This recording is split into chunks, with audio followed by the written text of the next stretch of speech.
Cards ಇರುತ್ತೆ, ಅಂದರೆ ಪ್ರಜಾವಾಣಿ ಪೇಪರಲ್ಲಿ ಬರೆದಿರ್ತಕ್ಕಂಥ ಒಂದು ಶುಭಾಶಯ ಅಂತ.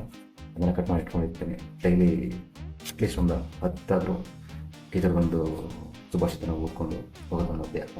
ಜೆ.ಕೆ. ರೋಲಿಂಗ್ ಇರೋದು, ನಮ್ಮ ಜಗತ್ತನ್ನು ಪರಿವರ್ತಿಸಿಕೊಳ್ಳಲು ಜಾತಿಗಿನ ಅವಶ್ಯಕತೆ ಇಲ್ಲ, ನಮಗೆ ಅಗತ್ಯವಾದ ಎಲ್ಲ ಶಕ್ತಿ ನಮಗಿದೆ. ಅಂದರೆ ಅದಕ್ಕೆ ಮ್ಯಾಜಿಕ್ ಏನು ಬೇಕಿಲ್ಲ. ಇನ್ನು ಚಾಂಪಿಯನ್ಸ್ಗಳು ಎಂದಿಗೂ ದೂರುವುದಿಲ್ಲ, ಅವರು ಇನ್ನಷ್ಟು ಉತ್ತಮವಾದ ಕಾರ್ಯಗಳಲ್ಲಿ ಮುಳುಗಿ ಹೋಗುತ್ತಾರೆ. ಜಾನ್ ಹುಡನ್ ಅಂತ ಹೇಳಿದ್ದಾರೆ, ಭವಿಷ್ಯದಲ್ಲಿ ಒಂದಲ್ಲ ಒಂದಿನ ಉತ್ತಮವಾದ ಅವಕಾಶ ಬಂದೇ ಬರುತ್ತದೆ. ಅಬ್ರಹಂ ಲಿಂಕನ್ ಅವರ ಎಕ್ಸ್ಪೀರಿಯನ್ಸ್ಡ್ ವರ್ಡ್ ಇದು. ಭವಿಷ್ಯದಲ್ಲಿ ಒಂದಲ್ಲ ಒಂದು ದಿನ ಉತ್ತಮವಾದ ಅವಕಾಶ ಬಂದೇ ಬರುತ್ತದೆ. ಶಾಂತವಾದ ಮನಸ್ಸಿಗೆ ಅತ್ಯಮೂಲ್ಯವಾದ ಸಾಮರ್ಥ್ಯವನ್ನು ಸಾಬೀತುಪಡಿಸುವ ಶಕ್ತಿ ಇರುತ್ತದೆ. ಏಕನಾಥ್ ಈಶ್ವರನ್. ಖಂಡಿತ ನಿಜ. ಇನ್ನೊಂದಿನ ನಾನೇನೋ ಬರೆದಿದ್ದೀನಿ, ಅಂದರೆ ಶಕ್ತಿಯನ್ನು ವ್ಯರ್ಥ ಮಾಡದೆ ಉಪಯೋಗಿಸುವುದು.